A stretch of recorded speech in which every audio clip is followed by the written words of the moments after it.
wish I lived in a quaint little town in Europe. It seems so nice. Until your cinema burns down, and then you got, what are you going to do then? Nothing. But You it just let fascism breed as well. Oh, yeah.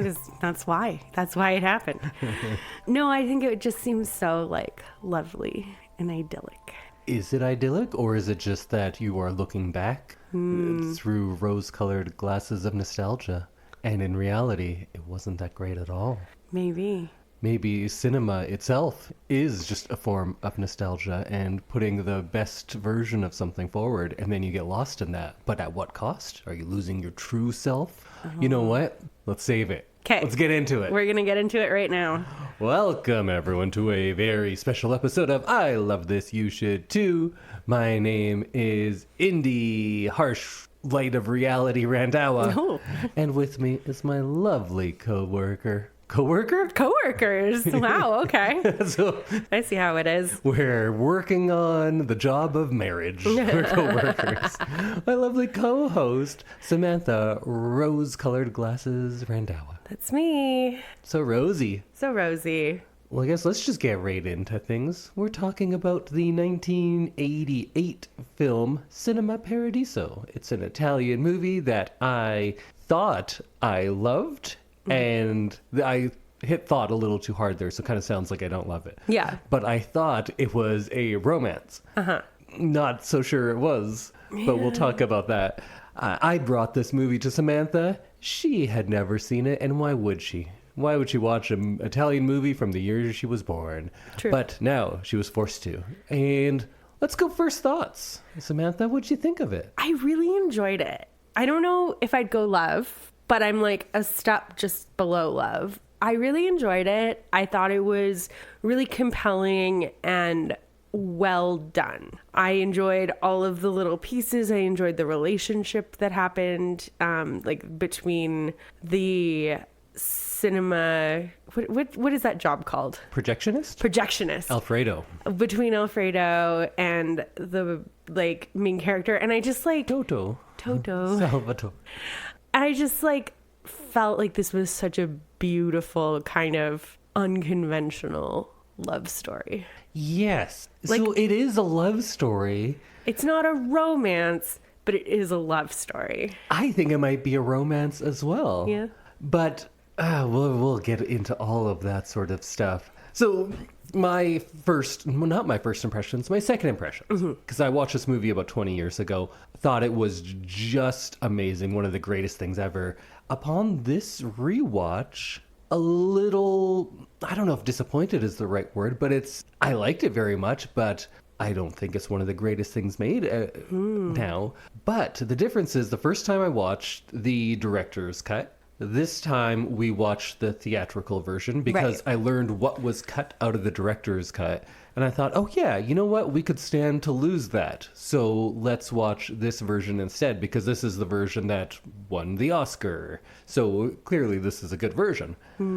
We will talk about what's different, but I was very tempted to just go watch the director's cut right now to see if that's what was missing for me. Like how different it is. So let's go through things. Let's talk first, just kind of holistically, what we liked about it. Maybe that village, the fun cast of characters, that sort of stuff. Then I want to get into a bit of talk about memory and nostalgia and the role that plays in this movie. I want to talk about this movie as a love letter to cinema itself, because I think that's a big part of it.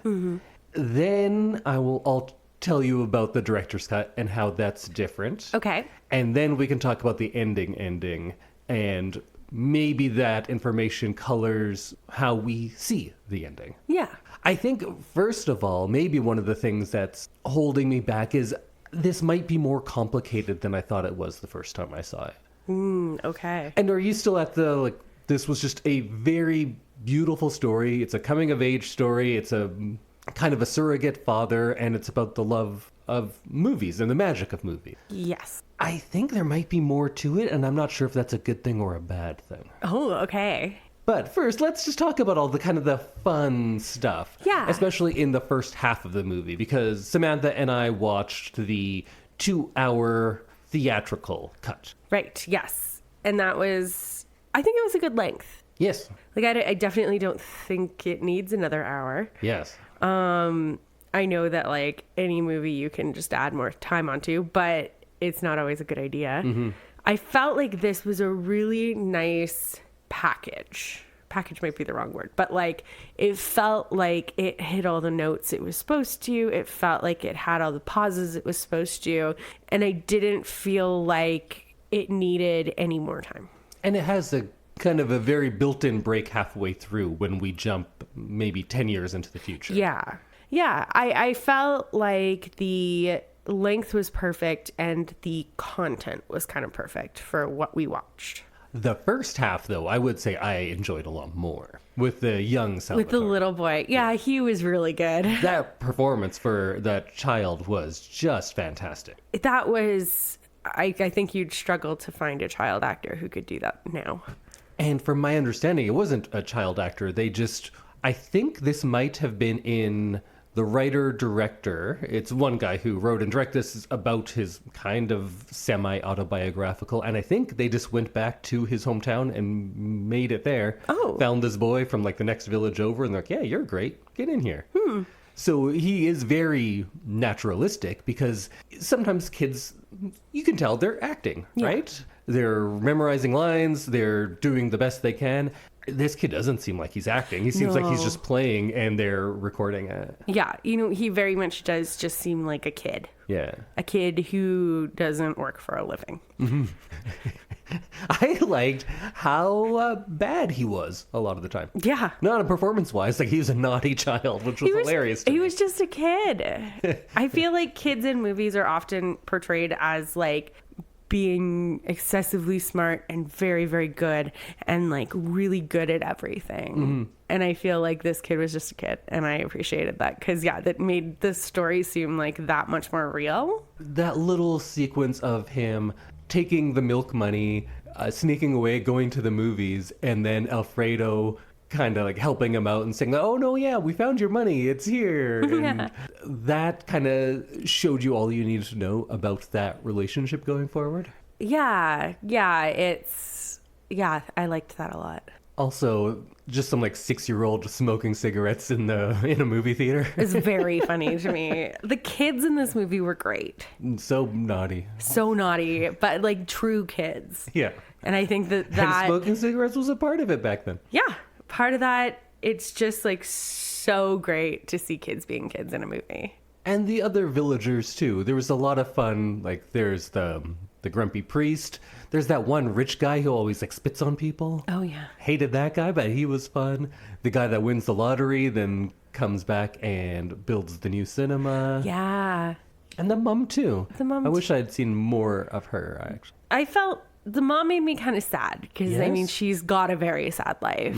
And I think that Toto gives her the best life he possibly can just because he gets this job and becomes the man of the family. And, like, it seems like she has a little bit of a happier life because he's so helpful. I think that's going to get into the big debate at the end.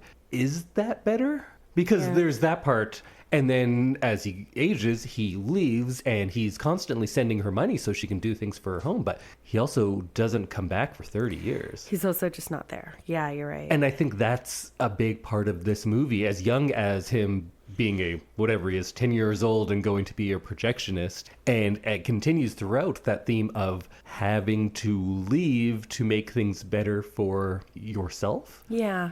Because the father is absent because he was presumably killed in the war, right? Yeah, I think so. And he then becomes an absent son. Yeah. Which is, just history repeating itself, I guess. Maybe in a way. What really made me sad was when we're jumping forward like 40 years now, but when he comes back and his mother had saved his room, how he left it. Exactly how that broke my heart. That was so sad. I felt so sad for the mom. The child leaving and not coming back for that long. Yeah. I think I have a lot of guilt because I didn't come back for like, I don't know. I was gone for like 2-3 years at a time when I was living in different continents, but now I'm like, I had to be back once a week because we're in the same city. Yeah. But 30 years. That's a And long... he only lived like an hour away. Yeah. We were both very close with our parents, I think. And so I can't even imagine doing that. My mom's been away since Christmas, and I'm very sad about it. And you spent 3 weeks with her after Christmas. In the middle of that. Yeah. No, I know. I'm not going to see her for probably another month, but I'm like, oh, can't come soon enough. Yeah. So I can't imagine 30 years. And I think these are the things that I was talking about that complicate this movie. And you know how I love digging into the complex parts of it, and that's where I find the magic of it. But I don't know if it makes things better or worse to complicate it this much. Because this entire movie is being told by adult Salvatore as he's hears about Alfredo's funeral and he's remembering all of this. Right. So having that framing story does a couple of important things. First, all of this reality is softened, is by nostalgia, by him thinking about all of how great things were. And it's shown very literally in that first half of the movie. Everything is very gold and warm in a literal visual sense. The direction follows that. And it also makes things less concrete because we're never quite sure if what we're seeing is the reality of events or if it's just him remembering it. And I don't know about you, but the first time I saw it, that never even occurred to me. Like, this is what happened. Right. Did you kind of watch it thinking that as well? Yeah. Yeah. It's definitely, I never considered that this might not actually be 100% what happened. And I only started thinking about it this time because there's that section where he's in love with Elena, and to win her over, I think he waits outside of her door for 100 days? Which is crazy. It is. That is an objectively crazy thing to do. Well, that was happening. I was like, didn't her parents notice?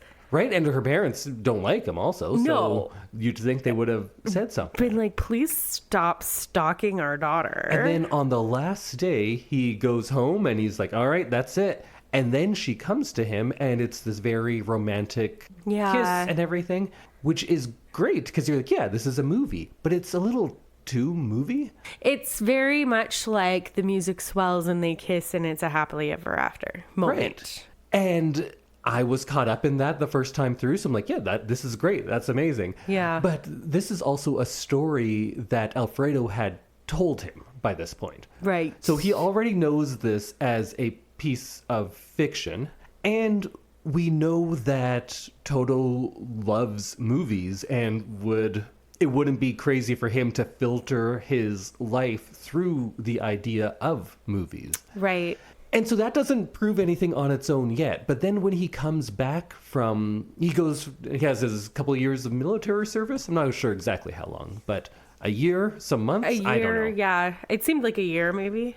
And then when he comes back, everything looks different. Yes. Color-wise, nobody seems to know him or like him, and she's gone. Yeah. And I think that is the reality. That's kind of the break between him growing up. It's not that 10-year jump we do from child Toto to the teenage version of him. I think it's before and after he leaves, because everything looks different to the camera, because this is his memory, him telling the story, or at least how he remembers it. So of course everything was great. And then when she leaves, it's this dusty town where nobody remembers him. Everything kind of has a dull look to it. Yeah. And the direction and design and even the score of the film kind of changes as well. And with the movie that's spending so much time on what cinema means and is and how it constructs communities and memory, I, this time through, started thinking like, I think they're doing something here intentionally to show that older stuff maybe didn't happen like that. This was a time of poverty during the war. His father is killed, and we're just seeing it as this beautiful golden time. Yeah. It probably wasn't. No. And then, yeah, because kids don't always see the hard parts. Yeah. And I think parents do a lot of work to make sure that their kids still have a nice life, even True. even if it is like actually not a good life. They try and rose-colored glasses as much as you can to make sure that your kids aren't growing up in trauma like that. And I guess when he comes back, all of that's gone because he's an adult, or I assume he's an adult now. And you also get a look at the town that's been like bombed in some places, and like. Or are you talking about the next time when he's like an older man? Oh yeah, I guess that was a separate. Sorry, they're mushing together in my head. But yeah, like you get to see kind of the dirty, windy, kind of less glamorous life. When he comes back as an older man, then you definitely get to see that idea of his innocence is gone, and maybe the message there is, don't go back. Keep things idealized, because that's what Alfredo was telling him. Like when Alfredo sends him off as a, let's say, early 20s, late teens guy to the big city, he says, don't come back here ever. Don't visit me. Don't visit your mom. Think of this place. Don't even think about it. Yeah. So maybe Alfredo was trying to protect him. Like maybe this place wasn't as great as he remembered, because this is just his memory, this golden version we're getting, and that wasn't the reality. And Alfredo, being an older guy, was more cognizant of what that reality actually was and was trying to protect him from something. And yeah, going back to that teen love story, there isn't a lot of realism to it. It seems seems very much like a teen love story. It seems very movie when you kind of sit back and look at it. It seems how it feels to a teen in love for the first time. For sure. Oh yeah, no, like those super strong feelings that you got as a teenager, and you're like, no, this is it. This is love. We're going to be together forever. And you're like, come on, you're 17. But I think that's the romantic love that he knows, that he's been taught through all of these movies he watches. Of course, all of the movies he watches are missing a little something, right? Because they've all been cut, and his love, of course, is missing something too. And it's not until later that he comes back and you realize the great love of his life was maybe the platonic relationship he had with Alfredo. And that was the actual long-lasting one that makes even the flashbacks seem great. Alfredo is kind of the driving force of that more than Elena ever is. Yeah. Yeah, and even after Elena is gone, Alfredo is still there. But at that point, all he does is tell him to, like, get out of here. True. But he's, like, still there for him. Yeah. In whatever way. He's always there. He's always at home waiting for him, even after he can't do projectionism, and like he was the only one that was there when he comes back after his military service. Yeah, the only person that really welcomes him is Alfredo. Yeah, and you get that like rekindled relationship when he comes back and they're together again, which is really lovely. Like when he takes him to the sea and like they have those like real talks. It kind of seems like Alfredo's doing a better job of parenting him in the long run. And then I think the other love of his life, more than Elena perhaps, is film. Like I think at its core, maybe this movie is a movie about the magic of cinema, both as a communal thing, because the entire town comes together at these points. There's those really great sequences when they show the movie out into the square and everybody stands and watches it, and they instinctively stand as if they were sitting in the cinema. They're like in rows perfectly in a little that square was kind of everything. funny. There's a lot of that. And then also as a personal kind of awakening for Salvatore. Yeah.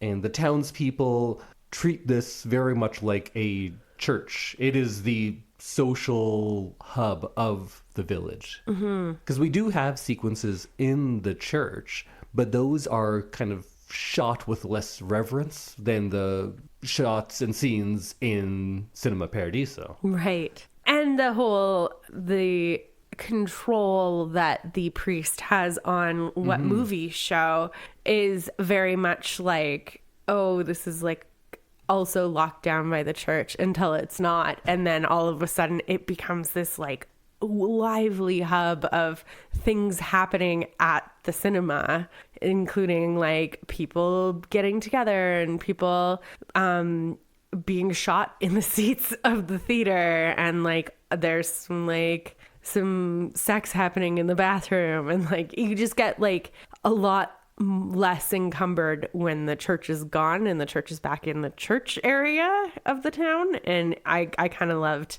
how the cinema made the town kind of come alive in a way that you don't really see outside in the actual town. Yeah, it seems just like a perfect microcosm for the entire town happening in this one building, because the priest is there trying to keep things in line. The rich guy is spitting on the poor people. There's all sorts of debauchery going on. Yeah.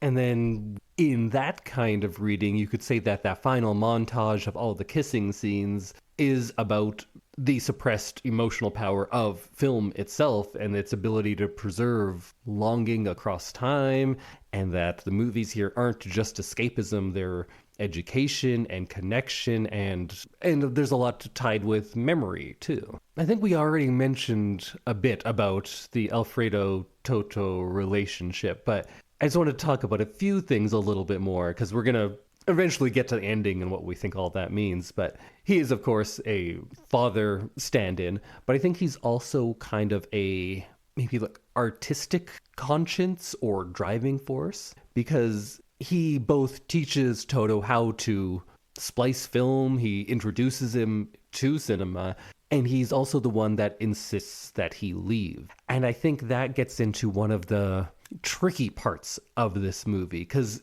he's clearly learned a lot from Alfredo, but having Alfredo also pushing him out is kind of suggesting that art requires this grounding force, these roots, this history, but it also requires departure and discomfort and to go out and start doing something on your own. Alfredo's kind of saying that this town would be a prison to Toto, maybe in that nostalgia, because there is that link with cinema and nostalgia, and the first half of the movie is all about the nostalgia. And maybe they're saying the cinema is both a sanctuary for young Toto, but it is also a trap and will keep him in that place. Like, you cannot live your entire life in that nostalgia. You need to break out of it if you want to achieve. But I don't know how I feel about that. I think that's what Alfredo feels, but what do you think? I definitely think that Alfredo is very much like, don't do what I did. Yeah.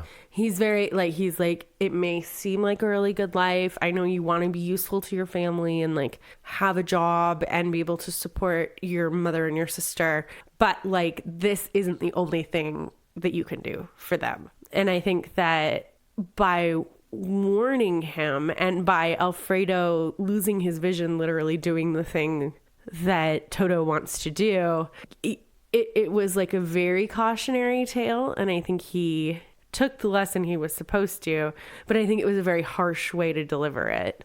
And isn't that just the saddest thing?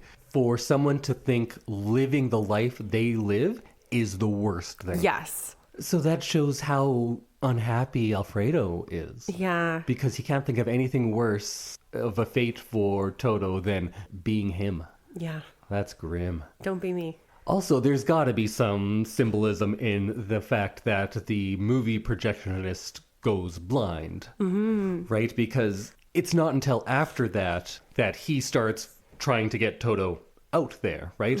He can no longer be, I guess, by seeing the movies, he can't be blinded by that nostalgia. He's kind of cut off from that nostalgic world now. He can't see through rose-colored glasses. He can't see.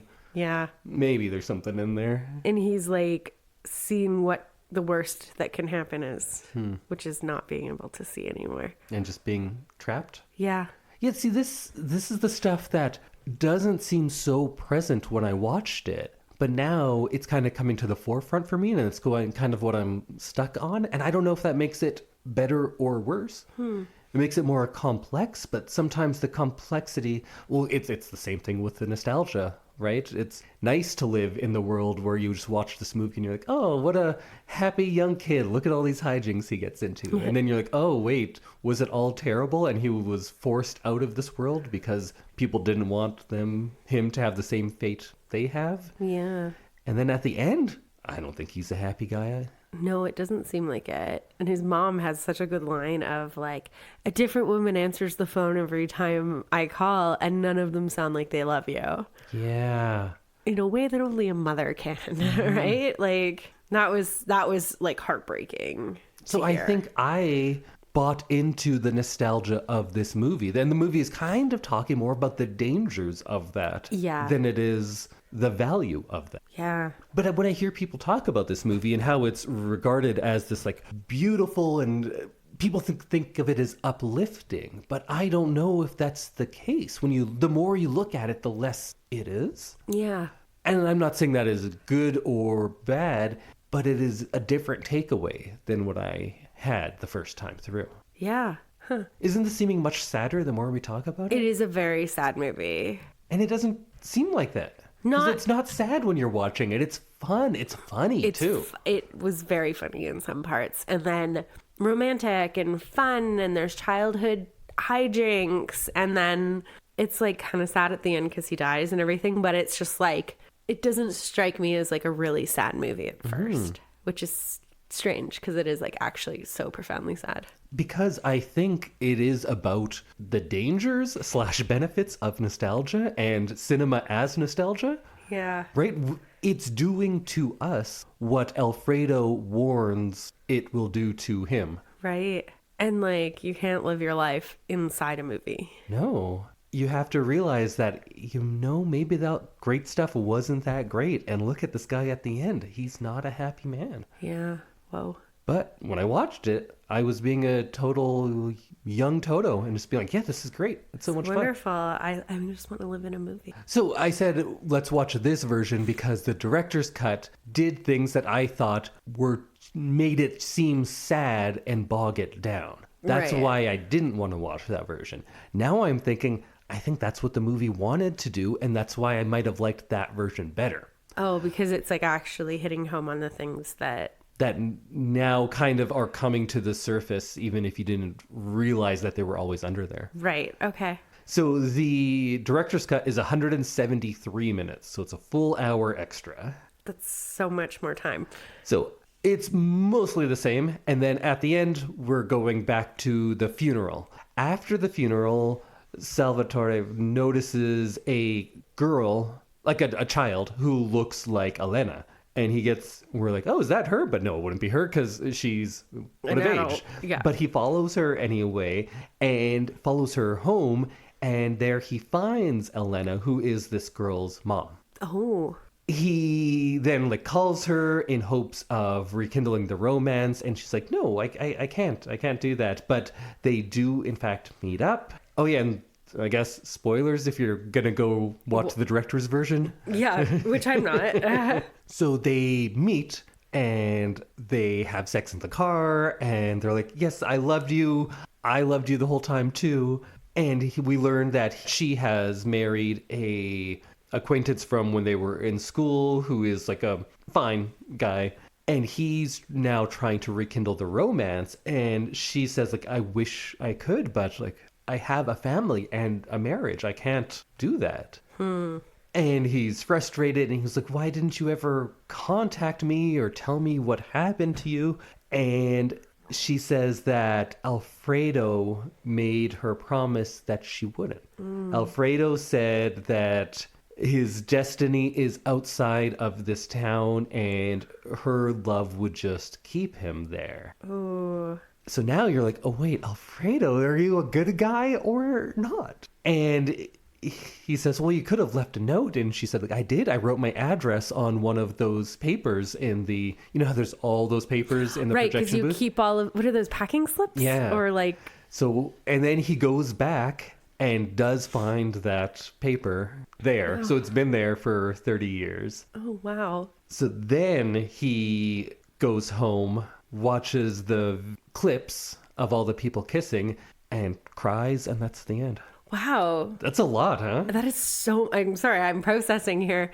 That is a totally different movie. You're right. So my thinking was, that's probably why also I thought the romance was such a bigger part of this than it is in this one. So my thinking was, it's a romance, but this extra bit of finding her and realizing we can't be together. Why do I need that? Let's leave it as this open-ended, perfect romance that could have been. But in the version we saw, there isn't much of it. No. There isn't enough of it to make it seem like it's a life-changing thing, because it has that teenage gloss on it where you're like, yeah, they had a great little time together, but it didn't seem like an all-encompassing love. Right. But this version, although it is sadder and ends up in like a weird place and makes you feel questionable about Alfredo's motives and tactics, does make you feel that he was truly in love, because it has lasted these 30 years that he still feels it after all that time. So the romance is greater, even though it ends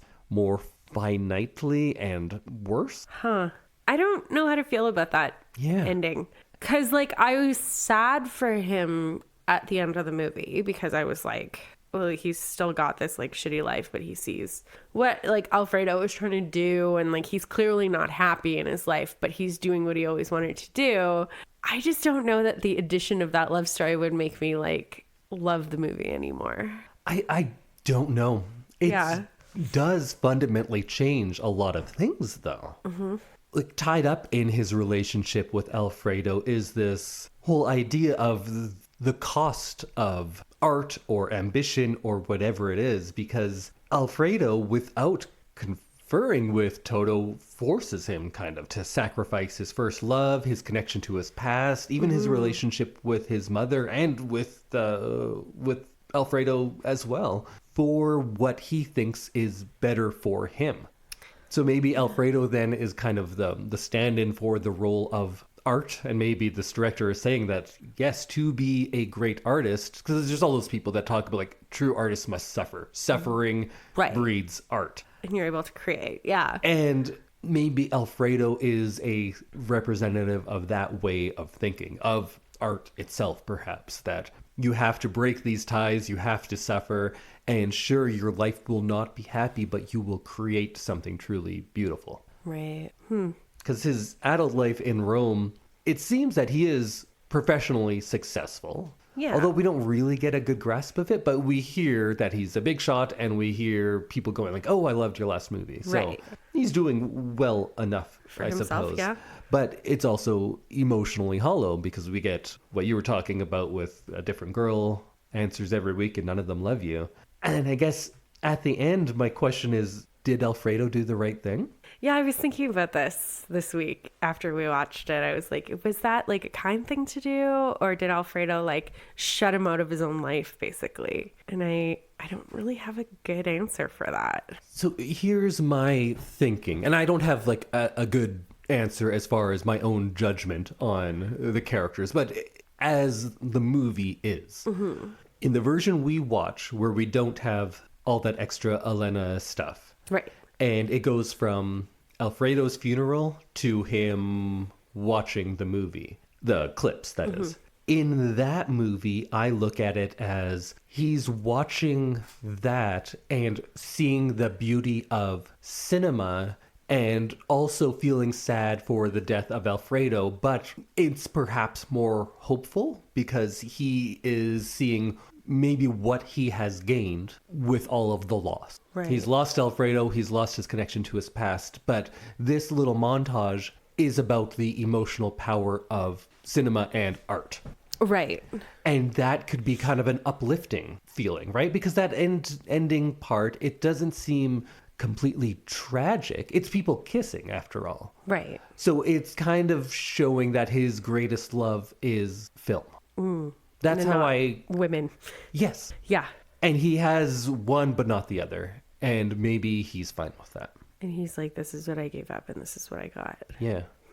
Does that make sense? Yeah. Yeah, it does. But in the version where we see him try to rekindle things with Elena and fail, and then he goes and watches this and cries, then I take it as him realizing that his life is like these movies. They were great, they were beautiful, but there was something always missing. And now he sees Elena, he sees all of these kisses, and goes, that's what was missing. I never really had a true love. And just like the movies that he watched as a child, they were always missing something. his life was always missing something, and it was this true romance. And then he cries out of sadness for what will never be. Wow. So I think that bit changes it quite a bit. It does. And it's kind of impressive that they completely changed the tone of the movie with that. Yeah. Yeah, I don't know. Sorry, I'm like reacting to this in real time just because I haven't read anything about the second part or the second movie. Mm-hmm. Not the second movie, but like the second Director's version cut, of the movie.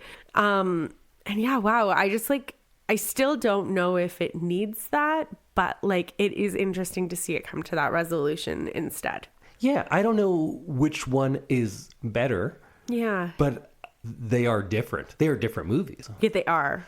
I think now, and again, now I'm being nostalgic myself, looking back on 20 years ago when I watched it, I did not have the same feeling towards this shorter version as I did when I first watched the longer version. Right. We were talking about how, like, oh, let's see if Samantha has a heart of stone or if she cries at the end.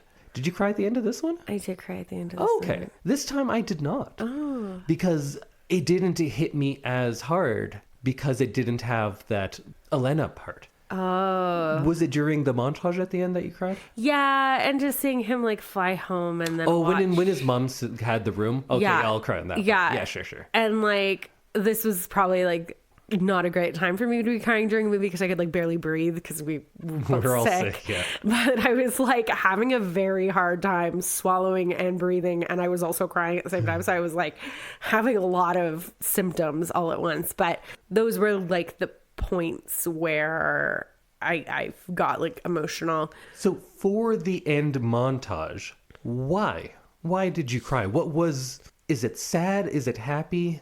Because like I was talking about, depending on where you think the movie is going, that end montage can be a beautiful thing. It could be a tragic thing. I thought it was kind of beautiful.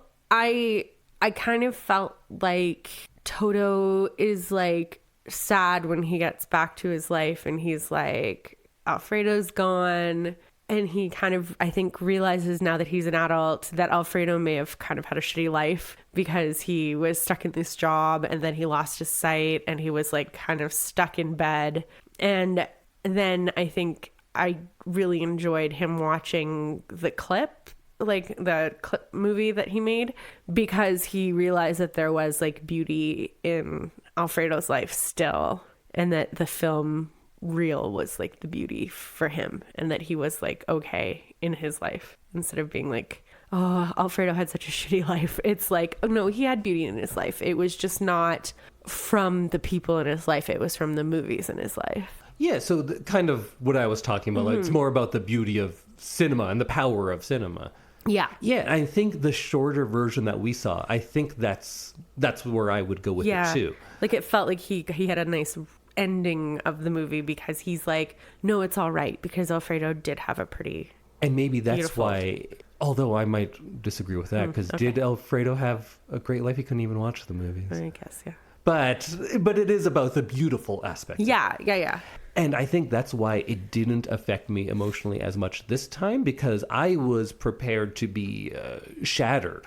Oh, from seeing Elena again. For it to be a very sad montage. I couldn't remember much about the movie, but I knew it had a very sad, tragically romantic ending. Yeah. And then when this came around, I was just kind of like, oh, well, that's not where I thought.